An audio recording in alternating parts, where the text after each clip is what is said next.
Coming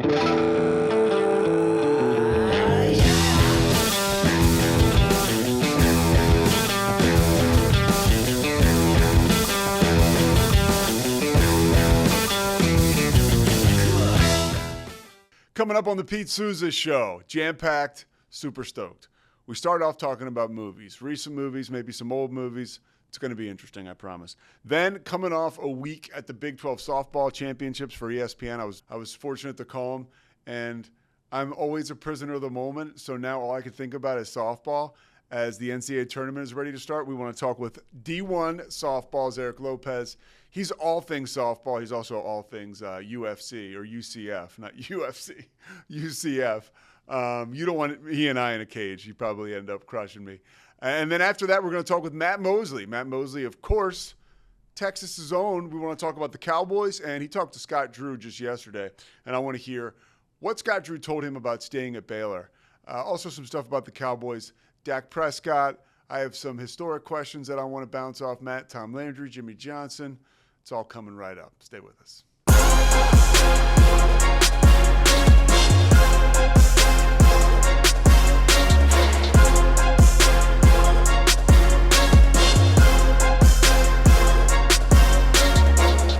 Mike told us before. What did he tell us before the show started? That we mentioned the word water, and Mike said, or a pool, and Mike said that he had a friend who. Oh, yeah, who closed down a local pool because there wasn't enough water underneath the high dive. And hold on. There you go. I think I have Mike up. Yeah. There was not Can you hear me? Yeah, I can. Fantastic. It's wonderful being here, guys. So, wait, what did you say? We brought up water, and you said. Yeah, I had a roommate. You want me to say his name? I don't care. Jeffrey D. And he. Is this like Alcoholics Anonymous? Like just. No, it's Dreyfall, if you want to know. His last name's Dreyfall. Yeah. He jumped off a diving board. He doesn't need to be. Well, he was anonymous. at the high dive at Lions Park pool, and not enough water in the pool, and so he hit the bottom of the pool, broke his neck, had to wear one of those halos for a year and a half, sued him, and got enough money to where, as a is he okay? 18-year-old? No, he's never okay. But like, was he okay from the fall? Is he okay now? Well, yeah, I think so. He's a broken individual, Pete. We went to a lot of punk shows and stuff, and we would throw ourselves all over the place. And Jeffrey liked to throw himself a little harder than I did. So Mike? That explains this. Okay, Mike can really just shut down a room with stories like that. Like we were kind of laughing and having fun. And somebody said something about a pool. Mike said he knew somebody that jumped out of a pool and broke their neck. Well, I was just saying that one specific pool, he shut it down. So I've been talking to Zach, and I have an idea, by the way, for a segment on the show. And it's going to be like, what did Mike really do? Like, did Mike sell snow cones out of – I did. Yeah. Did Mike sell snow cones? Slapped them out of toddlers' hands. Yeah. Did Mike – own video stores? Yeah. Did Mike work with pet parrots? Did Mike work the ticket counter at an adult We had a guy in store? here who knew about the parrot. You remember that? Yeah. Were you I don't here? think he was here for that. No, he wasn't. So these guys came in and they knew exactly what I was talking about. They go, "Oh, that parrot?" I was like, "Yeah, that's the one." All right, we got to keep people interested in what we're talking about, Mike. Okay, thanks. sounds good. I love sports. Bye.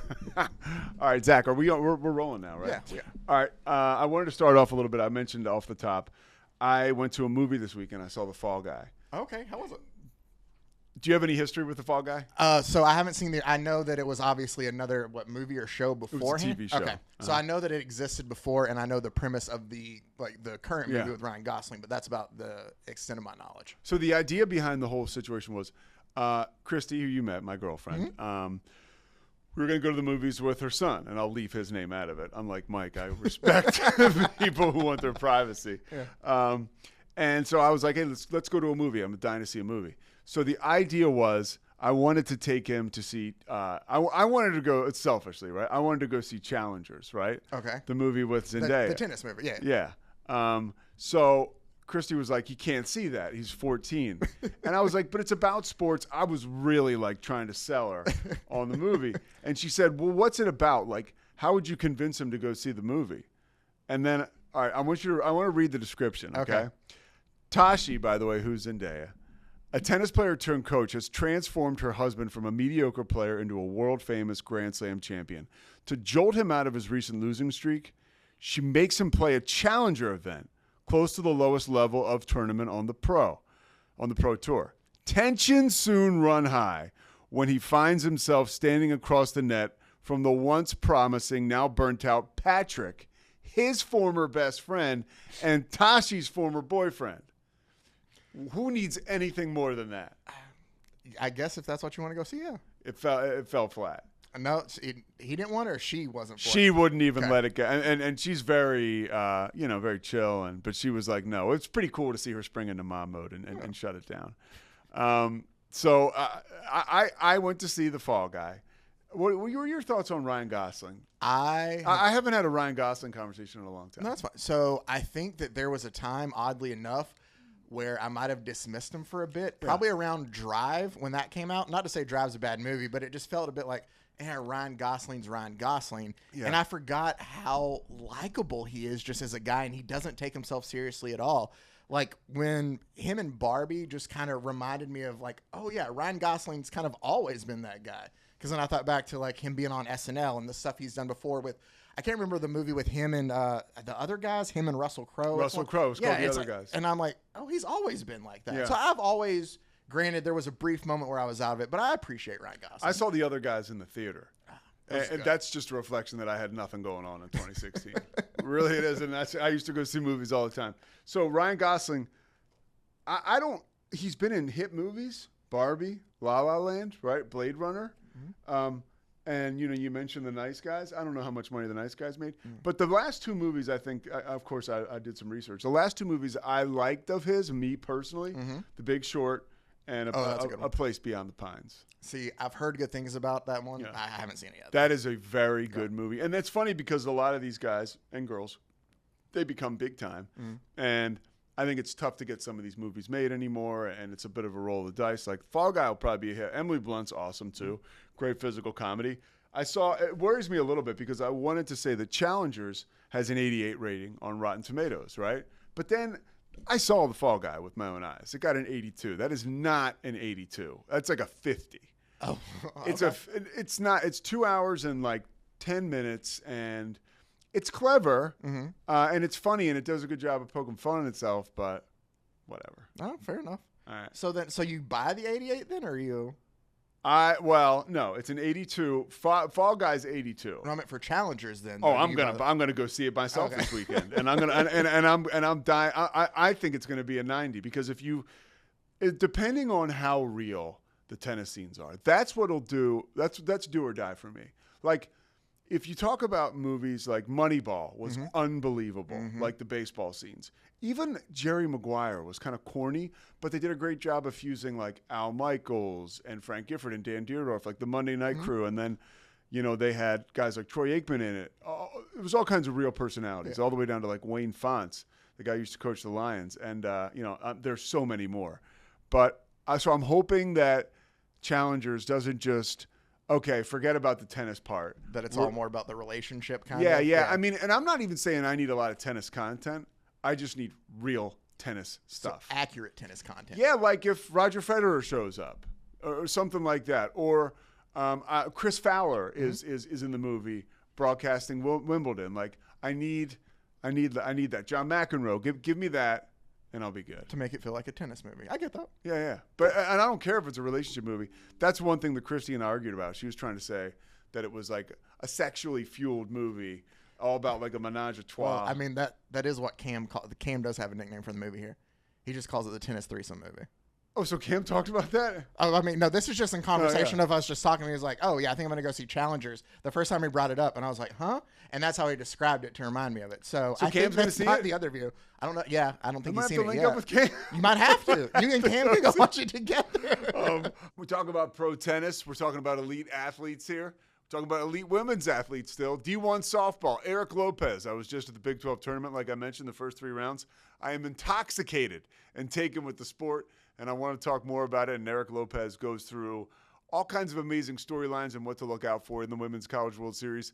But first, we talk to Matt Mosley. We talk Dallas Cowboys offseason, Dallas Cowboys history, and we talk a little bit about Scott Drew. Matt has known Scott for decades, and he talked to him yesterday about his decision to stay at Baylor.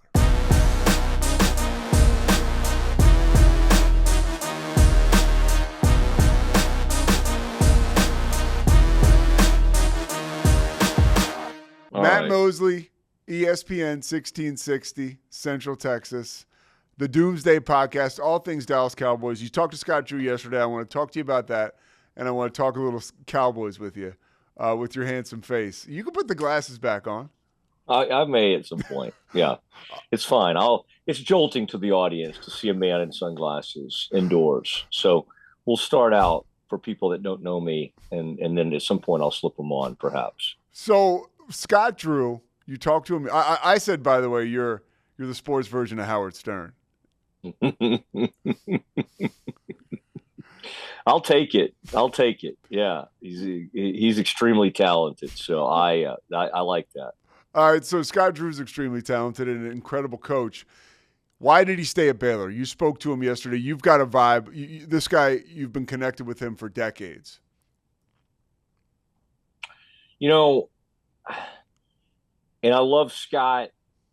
I think he stayed really, and again, I think honestly too much has been put on his family for him not going. I honestly think this thing has been reported almost to the point where he really wanted to go, his wife didn't want to, and there may be some truth to that. But we know these guys like Scott.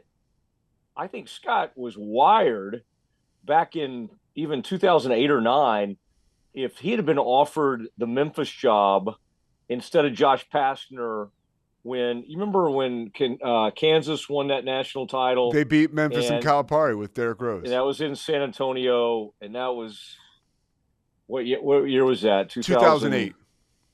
Okay, so I'm there, and so Calipari ends up going, and he takes the Kentucky job, and Scott totally would have taken, I think, that Memphis job. And there was some Memphis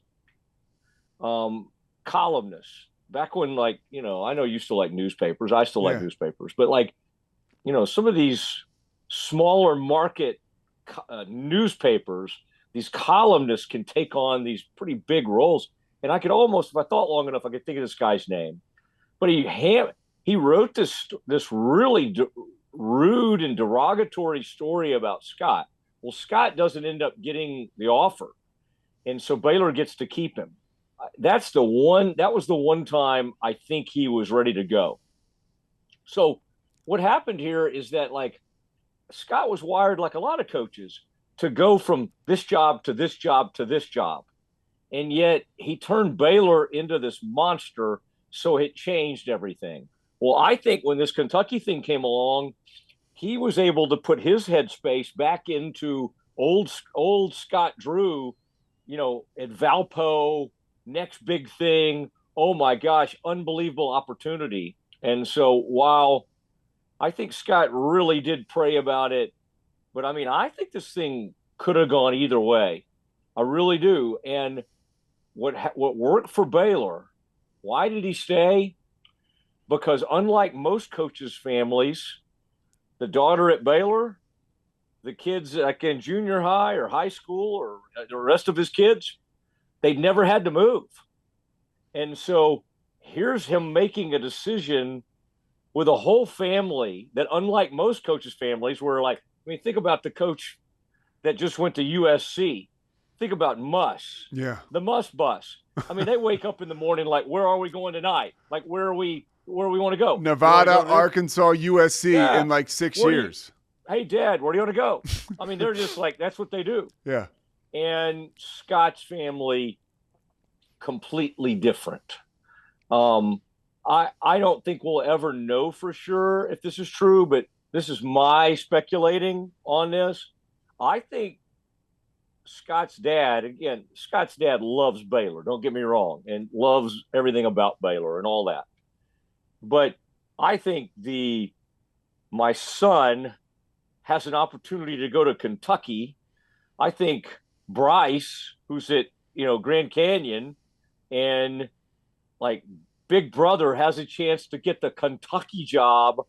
I have to think they were wanting him to take that job, because that is the way college basketball people, and you're from a hotbed of basketball from Philly. Yeah. You get that. Like if you have a chance to go from here to there, or Totally. if Villanova's your end all be all, that's where you're going. Like Kentucky is the monster of all monsters in college basketball. And so to have that opportunity and then to pass it up, well, it's and that's why yesterday when I had him on, Pete, I wanted to kind of see if I could get him to someplace no one had talked about him yet, because of course, selfishly, I wanted Scott. We've been like great friends for 22 years.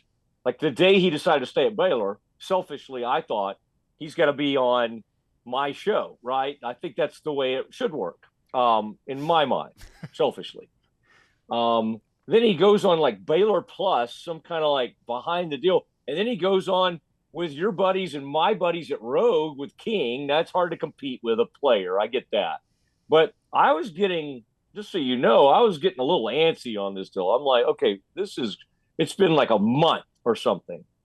So anyway, that's more background than you want. But no, that's what I love.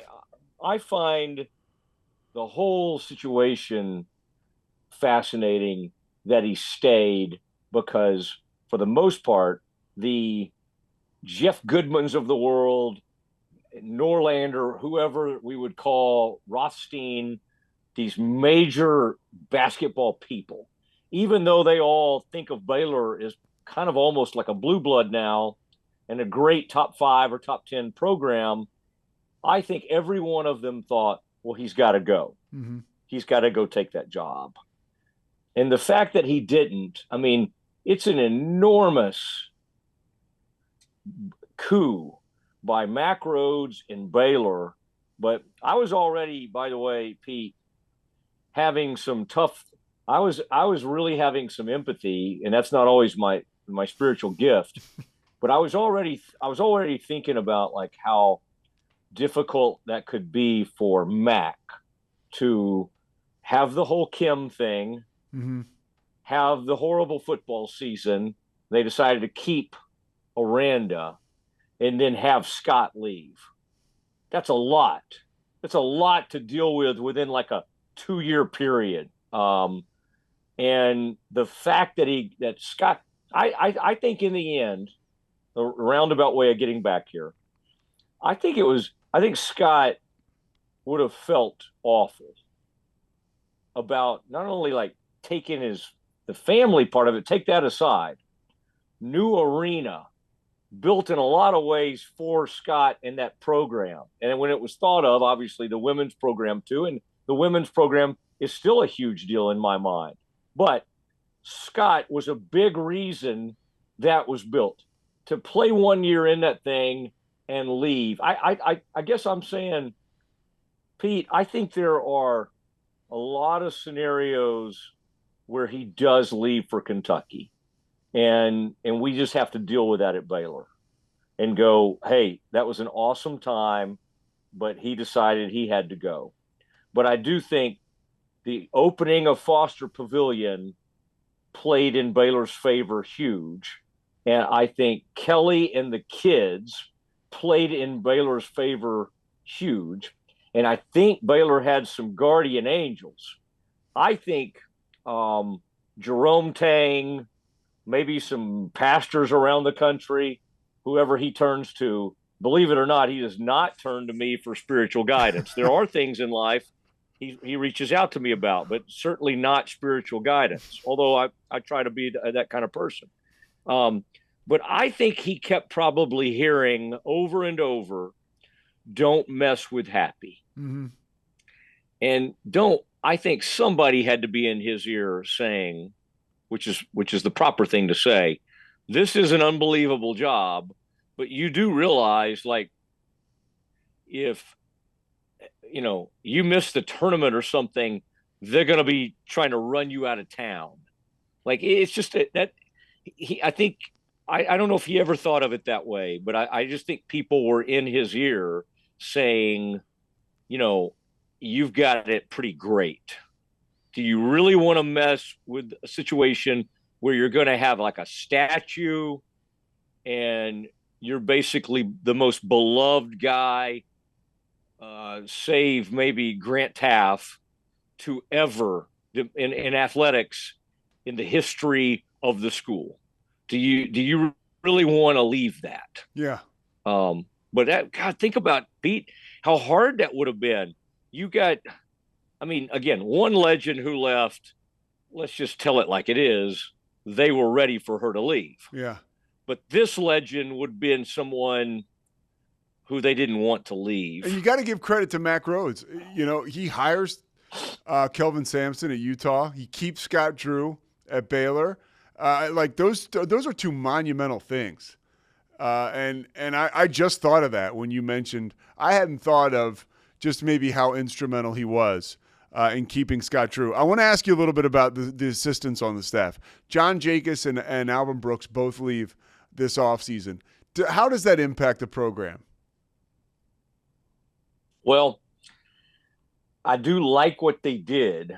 And, you know, again, I because I'm in the media, I see everything through the prism of like, what's better for me, right? And so Melvin Hunt, I actually was at Baylor. I'm younger than him, but we crossed over for a year. And so that was exciting to see. But I will say selfishly, Jacobs is truly, of all the coaches I've known and been friends with over the years, was maybe I don't know. I mean, I don't know if I've ever. I mean, we had a unique relationship, and I just love that guy. And I think John, now he'll always be famous for doing the scout on Gonzaga, having coached for Mark Few and had a great feel for Gonzaga. He leaves Baylor as a GA to go to Gonzaga, comes back to Baylor. And he's probably, even Jerome would tell you this, and Jerome said this to me recently, like Jerome thinks that Jacobs is the best coach out of all of them. Grant, Paul, I think he thinks that. And Scott may think that too deep down. I don't think Scott would say something like that. Jerome sometimes will tell it a little more like it is. So John, I mean, how you know John is hard to replace is that these players like worship him, that because he, even though he's got a family and kids and a lot he's dealing with, like there's just no one who makes more sacrifices for the players than John. And so like when he calls up Isaiah Austin, I mean, it's like, I don't know if Isaiah was desperate to go coach. He had a nice, relaxing job in the NBA. Yeah. And he packed his stuff and went to Boca Raton. So that's John. And John's a brilliant offensive mind. Now, Alvin, who I also love, is, and again, he and John, that could have been awkward. They made them co-associate head coaches. And I promise you, neither one of them loved that. And if I know how big of competitors they are, and Alvin's never told me this, but that would bug me if I'm a associate head coach, and then a coach gets kicked out, and the other guy is the one who takes over, which Jacobs did when Scott got kicked out against Iowa State. Yet those two like made it work. So you had a great combination. You had John, who was this international European sort of ball screen. He's not European. He's from Chicago, but he has a heart for European basketball in the NBA. Alvin is just like one of the most relentless recruiters Scott has ever had. So you can't talk about Keontae and VJ and just go right down the line and Jacoby without Alvin being involved. So Alvin, Grant McCaslin told me years ago, and Grant's one of my old fraternity brothers at Baylor, that he had Alvin, somehow they connected at like Midland Junior College way back in the day. And he was telling me, even before I really knew anything about Alvin, this guy's a really, really good coach. And I think Alvin just decided that maybe he needed to, he'd been at K-State with Bruce Weber, Then he comes to Scott that maybe he needed to go be at a place where he could truly be the associate head coach. Yeah.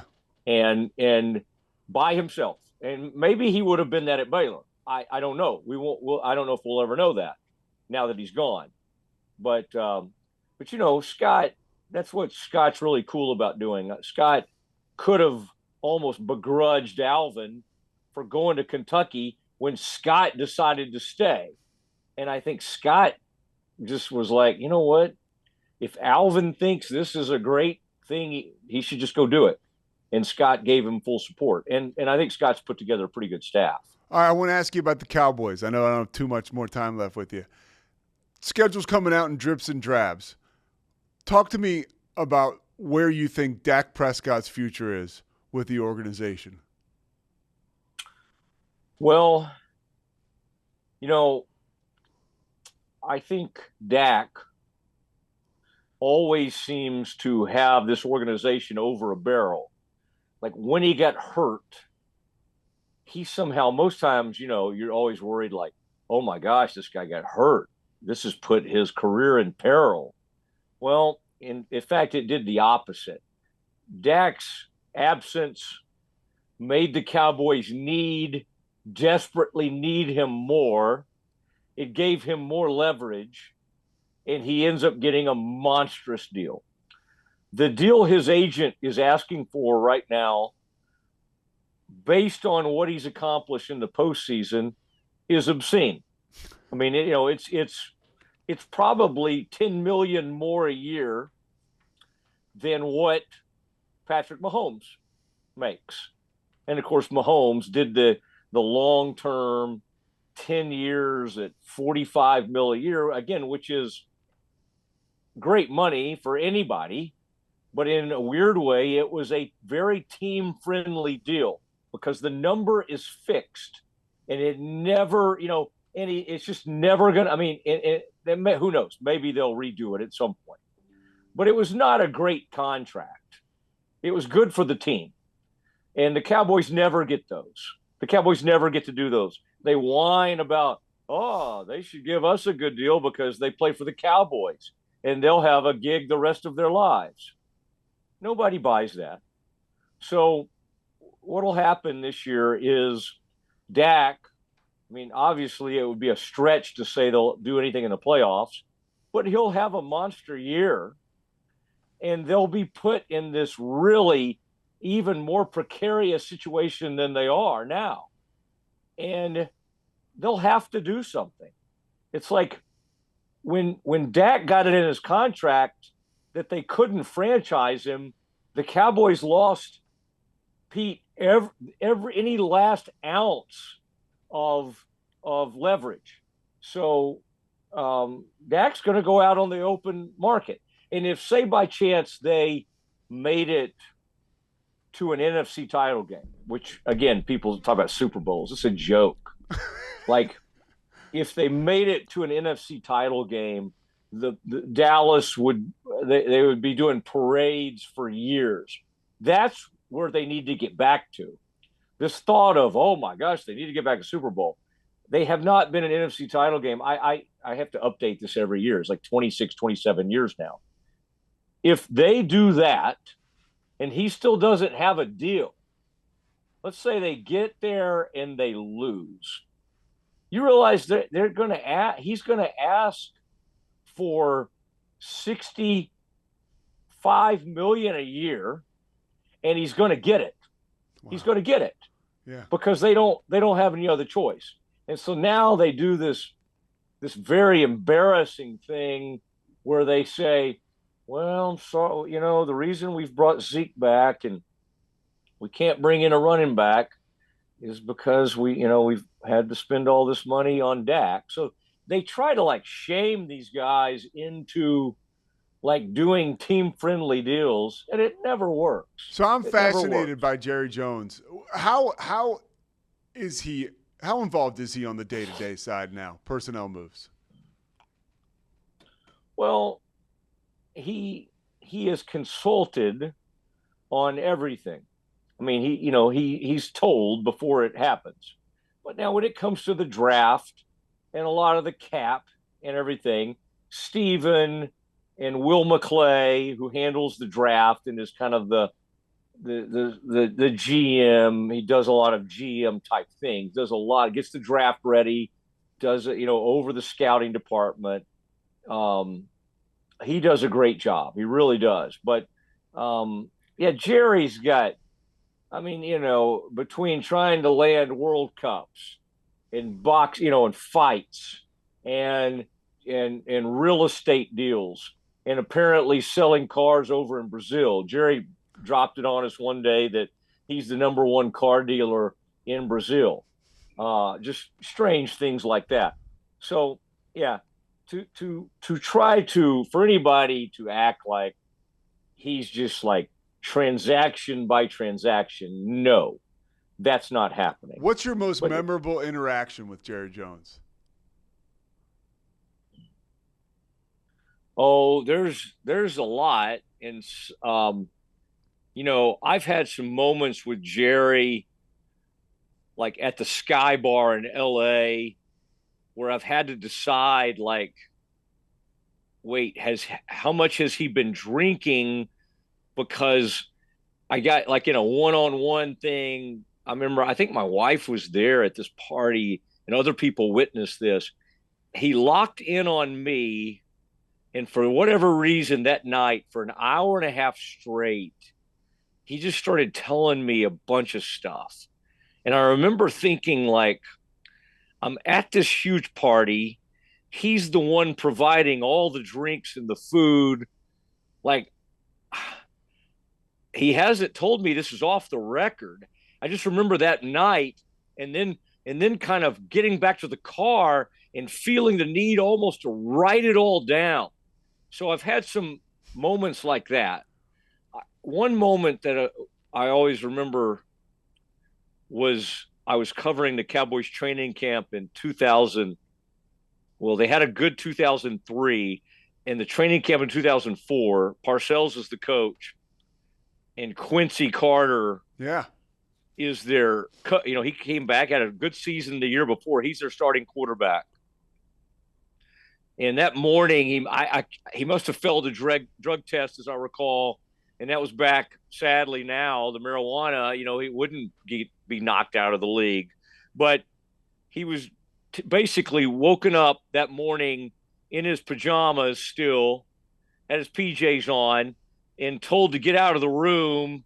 And by the end of the day, he'd been cut, okay? He had bad substance abuse issues. He was already in the program, and his career basically ended that morning. Well, it was a circus. We're out at practice, and it's like, wait, there's Vinny Testaverde, and Romo would have been there, and maybe, I don't think Drew Henson was there yet, but it was just weird. Like, what in the world is going on? Yeah, Henson may have actually been there. And so that night, we're out just, it was just, I had to do TV. I had to write a column. I had to write just constant updates throughout the day. And so we all go out to the bar that night. There's a bar called Winchester's. And in true Jerry fashion, on what you would think was like one of the worst days of his professional life, losing his quarterback, starting quarterback, you're like, okay, now they're going to have a horrible season. Jerry shows up at the bar, and there's about 3 or 4 of us. And I mean, Pete, and I can't remember that one, he might have said, okay, we're off the record. But he sat there at that bar at Winchester's in Ventura, California, and told us every single detail about what had happened. So, I just have numerous memories of those whether it being on his bus or being somewhere where he shows up or being, it was just hilarious. One night, this is going to sound like a big name drop. I don't mean it like that. No. I'll bring it on. I was on radio in Dallas, ESPN Dallas, and a weekly guest. And one of my guys I was on was really close with Kirk Herbstreit. And we had Kirk on the show every week. And so I was out with Herbstreit that night. And it was just, I just remember it was a great moment because I think Herbstreit kind of thought, here comes Jerry walking through the lobby of the Ritz. We're hanging at the Ritz, maybe Texas OU weekend, actually. And Jerry kind of gives a look like Herbstreit looks vaguely familiar to him, but I'm with Kirk. And Jerry grabs me and says, "Come on, let's go." And I got to go to some back room to hang with Jerry. And I thought that was a good moment. All right.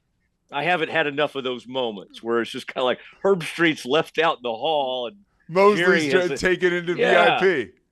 Yeah, Mosley's. Well, Jerry's come on back here to the back room. I got one more Cowboys question for you. I literally, Matt, could talk to you about this stuff all day. I think that you have so much and so many great stories, but I want your opinion on this piece of Cowboys history. Best all-time Cowboys coach, Tom Landry, Jimmy Johnson, or is it somebody else I'm leaving out? Could it be Parcells?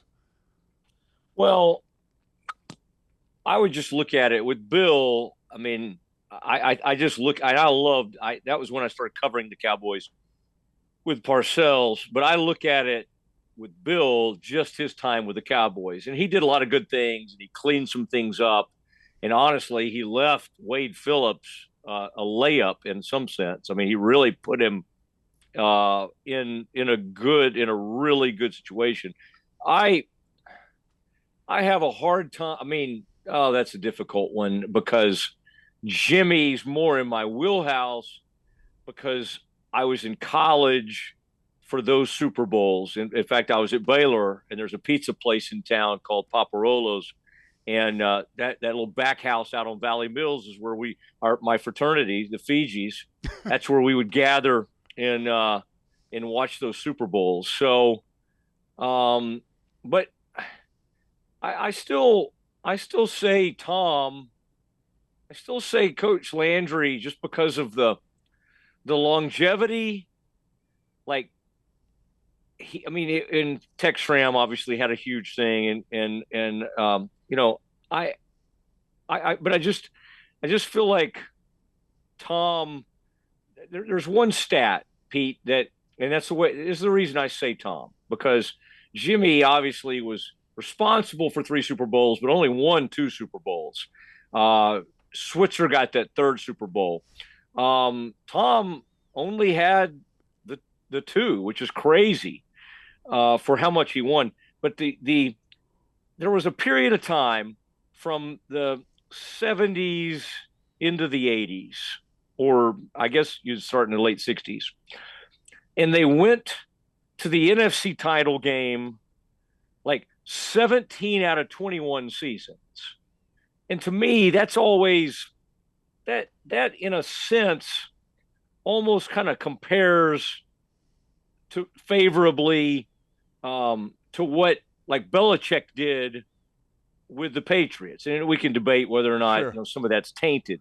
But so I would say Tom just because he did it forever. He built and because that was my childhood. Brand. I mean, that's why we call it America's Team. Tom Landry and NFL Films, really. All right. Anything else, Matt Mosley? I thank you so much for joining me. This has been a total treat, man. No. Anytime you need to. This is my more familiar look here to get the shades on.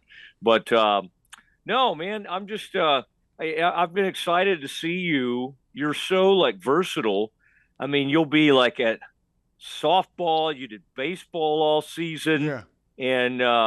And by the way, I thought that was incredible news today that this legendary Baylor baseball coach, Steve Smith, takes the McGregor High School baseball coach. And again, he's going to have to coach football too. And he said he was excited to do it. And anyway, I thought that was a fascinating story. So that's the last thing I'll leave you with. Yeah. Here's my little wrinkle to that. And so Sam Hayes, who I think Coach Smith recruited, He was a Waco High guy. His son goes to McGregor. And Sam's got a pretty big voice there. Sam was drafted by the Mariners, and he got injured, and so he couldn't play ball. But he was like a 4th-round draft pick. He was really do you know what I'm talking about? I know the name for sure. I wouldn't be surprised for something going on there. Julie, his wife, might get mad at me, but she didn't tell me this. We just came up with this, so we're off the hook. I like that. Yeah. I like that. I'm going to use that on the air tomorrow. that All right, connection. Matt, you're the man, dude. Yeah. Hey, thanks for having me on. I appreciate it. Yeah, you got it.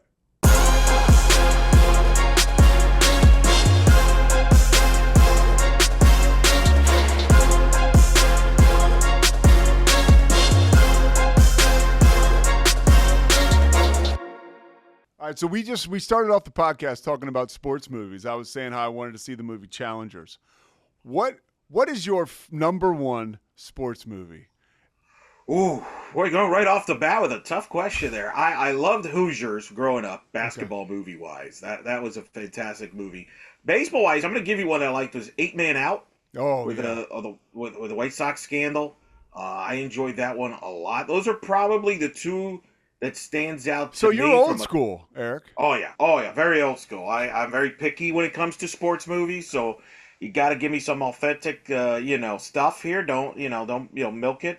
Comedy wise, I don't know if it counts as a sports movie, but Necessary Roughness. Necessary Roughness. Wow. Scott Bakula, yeah. Scott Bakula. Who else? Sinbad was in that. Kathy Ireland Sinbad was in there. Kathy Ireland, I think, was the kicker. So that's some of my favorites. That some shout. I know it's a little off the cuff there, a little old, maybe a little old for some, but dude, I went to see that movie in the theater when I was a freshman in high school. Nice. Yeah. It was like one of those like a group of girls and a group of guys, and like most times it didn't go well for me, but it was a good time. All right, I want to start you off, obviously, D1 softball, and you are all things, UCF. I was talking about that a little bit. But in getting ready for the Big 12 tournament, I'd always followed softball, but I got to dive deep into your stuff, and it's absolutely phenomenal. And thank you. Yeah, no, it's not only is it interesting and informative, but it's entertaining. So I want to talk a little bit about the entertainment of this year's NCAA tournament.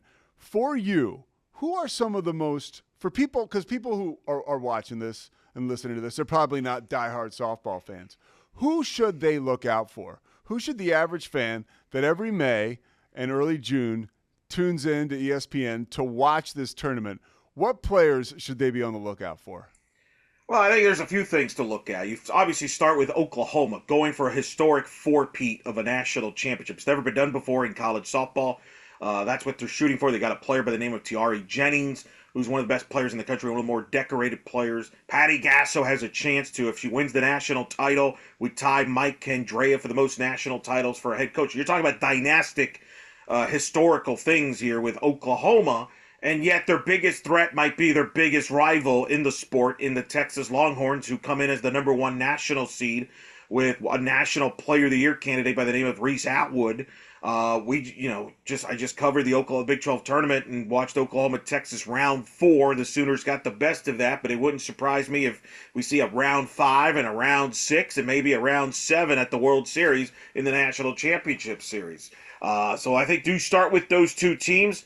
I would mention, obviously, Kennedy from Stanford, the star pitcher, maybe will win the National Player of the Year. Najee Kennedy from Stanford. I think she's one to watch. If you're a casual fan, she's fun to watch, plays with great passion, and will certainly carry Stanford as far as she can. They were in the World Series last year. I think they could get there again this year. I think that's a few just to start with. That's a pretty good appetizer, I would say. I love how you mentioned a pitcher, right? A player in the circle, because it's so fun this time of year to sort of, I grew up in the era where, like, Doc Gooden. I retweeted something this morning about Dwight Gooden. He was just like, when he came to pitch, it was electric, and if you could watch it, you would, right? Even that time, This was before, like, all the games were on ESPN. There are players like that in this tournament, in the circle. But also when you look at Texas, their pitching staff, like, it's somewhat, I mean, they could start somebody different every night. What is that, an advantage or a disadvantage coming into the tournament? I think it's become an advantage. More and more softball teams are becoming going the baseball approach of going by staffs. And you just brought up one of the best in the country in Texas, where you have Tegan Cavan, who is the Big 12 Freshman of the Year, is right now in the mix to maybe win National Freshman of the Year. But you also have Satali Gutierrez, you got Mac Morgan. So they got a lot of different options. And I think from coaches that I've talked to, Oklahoma's the same way, is many believe that in today's softball you need a staff, because there's so much technology that the offenses have an advantage with film study. You got the 6-4-3 charts where you can pretty much dictate where all the pitch. It's tough to go through a batting order 2, 3, 4 times over and over again. So I think a lot of teams, coaches would tell you in the sport that they need a staff to, if you want to get far. My counter to that, though, is I'd still like to have the number one pitcher in the sport, Najee Kennedy, and I still think there's room for her. And that's going to be the ultimate thing, is can she lead them all the way to the World Series? Can she lead them to the National Championship Series? Not that they don't have other arms behind her, but they're going to depend heavily on her. And I think that's the fascinating thing about it. It's not as common as it used to be when you had Kat Osterman and Monica Abbott and Taryn Moat in that 2007 World Series throw like a million pitches. Nowadays, teams are going more by staffs, but I still believe you need that one ace that can carry you in the big moments like Oklahoma had the last couple of years with Jordy Ball and don't have this year, which is why I think this feels like a more wide-open tournament than it has in the last few years. And Oklahoma is one of the reasons, just from the outside looking in, you're on the inside, of why I think softball has continued to evolve as far as the average fan is concerned, because it's a dynasty. And dynasties, people love dynasties. People, I mean, even if fans want to hate them, they still watch them. They love and hate them, and boy, Oklahoma definitely qualifies in those two categories, because it's a lot of, every time Oklahoma comes up on my show and everything, we get a lot of messages on both sides. They have a tremendous fan base. You got to see that up close this past week at the Big 12 tournament and how they definitely packed the place for all their games. But there are a lot of people that do not like Oklahoma. They're kind of Oklahoma fatigued. I think there are a lot of people rooting against Oklahoma for a lot of variable reasons. A lot of people believe that they always seem to get the best players in the portal, and how are they doing that? And so this is common with dynasties, right? It's always in every sport. You're going to have polarizing opinions. So you're right. That makes it very fascinating because you've got a team you're chasing. And listen, the numbers have backed it up. Oklahoma has drawn very well. And I've always told people this. The best case scenario for softball is to have a dramatic postseason where Oklahoma is in danger of losing, but they're in the mix, because now you're drawing everybody in. What you don't want is what we've seen maybe the last couple of years, where Oklahoma steamrolled through everybody and it was anticlimactic. I think that's the part that really is not good for the sport. But if it's dramatic, like it was in 2021, and I think it could be this year, that will be the best case scenario for the sport. I was talking to Natasha, and you kind of mentioned it a little bit. You touched on it with Oklahoma. They remind me of the Miami Hurricanes from the late 80s, early 90s. I mean, they will beat you. They will have fun while doing it. They will celebrate. And I think that there's a little bit of an edge to them that maybe the opposition almost wants to beat them even more so. But as a viewer, they are so fun. I mean, they're so fun to follow. And doing what I do, I was in love with them. I think that's fair, because Oklahoma is certainly one of those that celebrates a walk, for example, and then reminds you about it. Yeah. So I know what you mean by that. That usually draws a lot of comments on social media. I've seen. You're right. I think they've been good for the sport from that standpoint. I think they create interest. I really admire and respect what Coach Gasso has built there. I gave this stat when I called the Oklahoma UCF series earlier this year. You realize, prior to Patty Gasso's arrival 30 years ago, you know how many NCAA tournaments the program at Oklahoma made, the softball NCAA tournament? How many? One tournament they've made in the previous 20, 30 years. Pre-Gasso. Since she's gotten there, they've been to the tournament every year and have been now in the mix here, building this dynasty over the last decade. So she's done an amazing job there. And I think some Oklahoma fans forget that, Pete, because I've seen two where there's Oklahoma fans that are a little spoiled and maybe like became also bandwagon fans where they, hey, I've been a diehard fan since Jocelyn Alo's senior year. But anytime they lose a game, the world seems to be coming to an end when it's really just the norm in the sport. But it's interesting to see some of the fans kind of freak out when, for example, they lost to Bedlam 2 out of 3. They thought the world was going to end, when in reality that happens to everybody. So it's been interesting to see the dynamics of an Oklahoma game and the result and the reaction that people have from all over the place. Storylines. I want to get one of yours, but one of mine, and I don't want to say I whiffed on it. We didn't have enough time, and she didn't do enough. Jasmine Williams at UCF. I mean, she's got a daughter or a son, right? She's married. A son, yeah. She's in Sports Illustrated in the swimsuit Yeah. issue. I didn't know that. That's going to bring people to the table to watch her. What's it been like watching her all year long? I know she transferred from Oregon. She's got quite a personality, and she goes deep when she talks about her journey. She does. She obviously played at Oregon. Like you mentioned, come to UCF. I've obviously been privileged to cover her the last 2 years. Awesome person, down to earth, amazing mom. And admit it that coming to UCF has brought the passion and the joy of playing softball again. Because she thought for a while she wouldn't come back and play softball when she had her son. And, it was UCF that's kind of brought that back for her. She was amazing last year. Was arguably could have been the tournament MVP in the American, was their best offensive player when they won the American Conference title in Tampa. This year she's been hindered. She got hurt on opening day, hurt her wrist, and I think that kind of threw off her season a little bit. But she's healthier now, and she has experience in the postseason. But she's been fantastic. She'll go down as one of the best defensive shortstops UCF's ever had. And they're a storyline, UCF, in that regard, because they have a heavy senior-laden team that has accomplished a ton. This is the most decorated senior class in UCF softball history in their first year in the Big 12 to make the tournament. They're going to Tallahassee. They've won a regional before, and they're looking to make some more history this weekend. And Jazz, even though it's only your second year, is a big part of that up there in the middle there at shortstop. But she's been incredible. I remember last year MLB.com did a feature on her when she hit the home runs as a mom with Pop. Home run. I forget the paraphrasing there. And you mentioned now she's on the Sports Illustrated cover. So I can now say I've covered somebody and talked to someone that's been on the Sports Illustrated cover. So that's a new check the box for me there on my list there. Yeah, that's pretty amazing. Oh, when we talk about storylines, what's the number one storyline for you outside of what we talked about with UCF? What's one thing that people should be looking for? Well, I think Knoxville Regional. Miami of Ohio is on the verge of perhaps setting this NCAA record for team home runs, breaking Oklahoma, which is amazing. They got a couple of players led by Carly Spade. Interesting to see how they match up with Virginia in the opening round and then with the Tennessee pitching with Carlin Pickens and Gottschall. That's one to watch. I think as far as a regional, Oklahoma State, the Stillwater Regional, stacked with Kenny Gajewski and the job he's done. How do they bounce back after the early exit against BYU? They got some injuries in the pitching staff, but they got one of the best pitchers in Lexi Kilfoyle. They're hosting Kentucky and Michigan in that regional, two established programs. That's arguably the most stacked regional that you will find from that standpoint. So I think those are some of the storylines.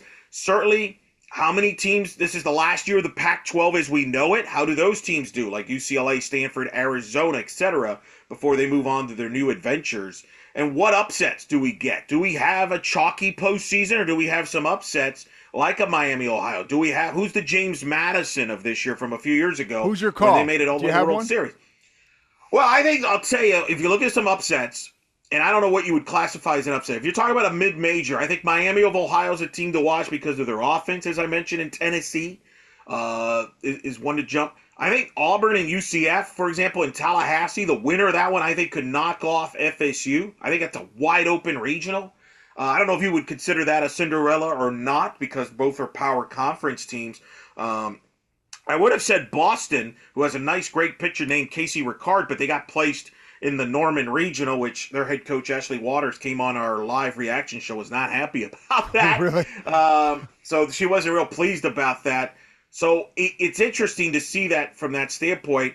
I would mention, too, Texas State. Jessica Mullins, Ricky Woodard, they're in College Station. If you're looking for another hosting that could be in trouble, Texas State beat Texas A&M earlier in the year in the regular season. I know they get a different animal in the postseason, of course, being in College Station. But Texas State is a team to watch as a potential mid-major that can get to the next round in the Supers. Looking down the line, you're UCF, right? Big 12 school now. Awesome to have UCF in the conference. But Oklahoma and Texas are leaving the Big 12, two of the perennial powers in the softball world. How does that affect the Big 12 first, and then how do those schools adapt to life in the SEC, a conference where I think, did every team in the SEC make the tournament? They did. All 13 got in. That might be the last time we say that, because I don't know if you can get 15 in. I know some people in the SEC think so. I don't think so. I think mathematically they're going to have a couple teams that are going to take some extra losses that they're not used to. But look, the SEC will be a superpower. There's no doubt with OU and Texas. As some people in the Big 12 have told me, well, now the Mississippis of the world and Mississippi State's are going to find out that when you play Oklahoma and Texas, what the Big 12 teams have been dealing with. I think the Big 12 will be fine. Because you have Arizona coming in, who's having a bounce back year. That's Arizona. It's one of the big brands in the sport. Utah made the tournament again this year. They made the World Series last year, and you got Arizona State coming in. Those are all three good softball programs to be added. With Oklahoma State, you've seen what Kenny Gajewski has built there. I think that's still going to continue. You got UCF a year, now getting used to the Big 12. I think the Big 12 will still be the number 2 conference in the sport. And I actually think it'll be more balanced. I mean, this year was maybe one of the more exciting Big 12 seasons in recent memory, and how competitive and how deep the league was when you look at the fact that Oklahoma lost to a BYU, for example.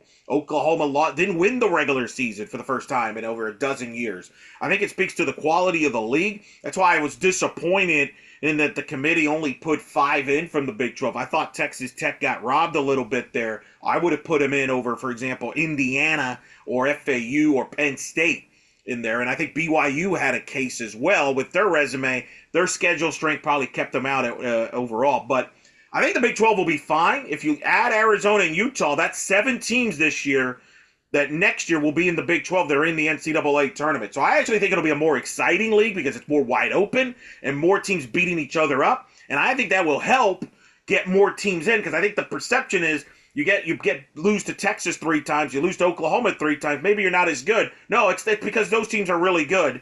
I think we're going to learn that here next year. So I think the Big 12 will be okay, and I think the key will be, does the Arizonas, the Oklahoma States, do they, if they have success, they'll bring those eyeballs that maybe some worry that you might lose that you don't get in Oklahoma and Texas. ESPN drew me into this sport probably 2008, 2009. Sure. What really, can you quantify what the network has done for college softball? It's been huge. Meg Aronowitz is a big part of that. She played softball at Emory, and she's obviously a big producer and higher up at ESPN, big softball person. The growth of it. It used to be they just carried maybe a couple games a year. Maybe it was just the World Series. Now they've obviously have a whole regular season.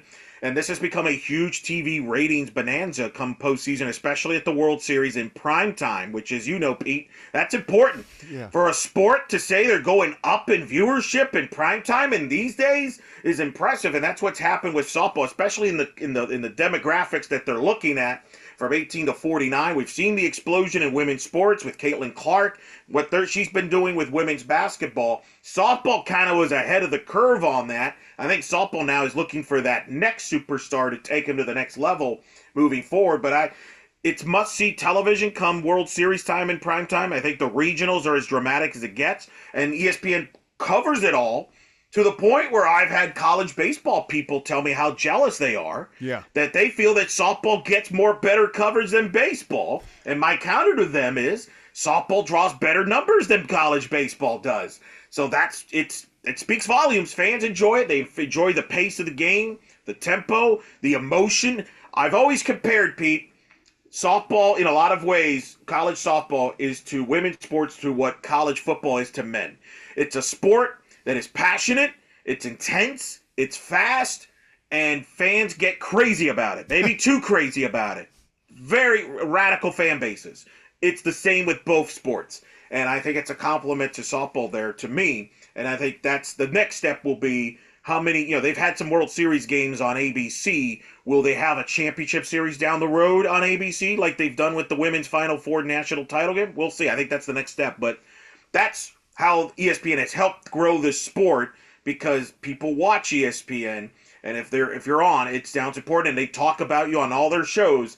It makes a difference. Yeah, and what you mentioned, Meg Aronowitz, what she has done for the sport. I mean, you mentioned they were ahead of the curve, and that was partially because of her. She's just done a remarkable job of bringing this sport and all these players into our living rooms. Last one for you. Who's going to win the whole thing? Ha! You got to put me on the spot there. I'm trying to figure out who's winning regionals, let alone World Series. I've said it all year. I've covered the Big 12 all year. It's been a blast, by the way. It's my first year covering it in depth. I've always covered the leagues. Obviously, I do a national show, but obviously with UCF in the Big 12, I've called games on ESPN Plus all year. I've seen Oklahoma and Texas in person. I've seen a lot of teams. I think those have been the two best teams all year. I think we're destined for Red River to decide this for the second time in 3 years. I think Texas wins it, but I over Oklahoma in a dramatic 3-game series, which I think would draw big numbers. It could come close to ratings numbers. I will pick Texas over Oklahoma. I think those are the two best teams in the sport. We'll see if I'm right on that. Certainly don't discount a Tennessee or Stanford in the mix, especially when you have the best player in the sport like Stanford does with Kennedy. But I'm going to stay Texas over Oklahoma in 3. But I think the national championship, one more time, will go to the Big 12. Eric Lopez, D1 softball, amazing job. Where else can people find you? You find me a lot of places. Eric Lopez Elo on X or Twitter, whatever you want to call it. Obviously, I do D1 softball. We do the In the Circle podcast with my co-host Victor Anderson. Comes out twice a week. We'll have you all throughout the postseason. We'll have some live shows like we did from the Big 12 championships this past week. I also do coverage of UCF sports outside of softball on blackandgoldbanneret.com.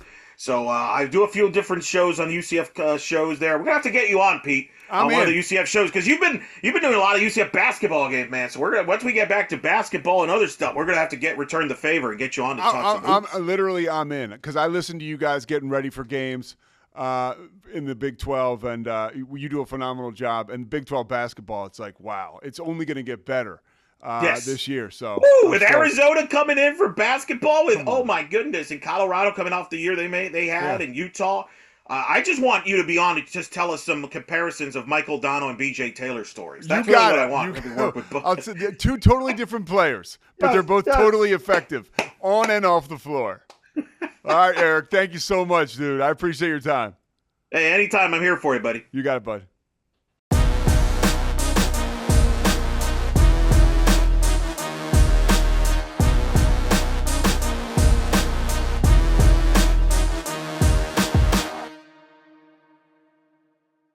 Zach. Yes, sir.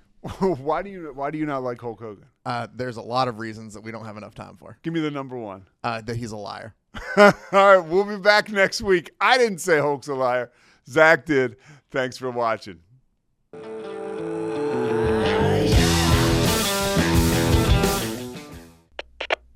We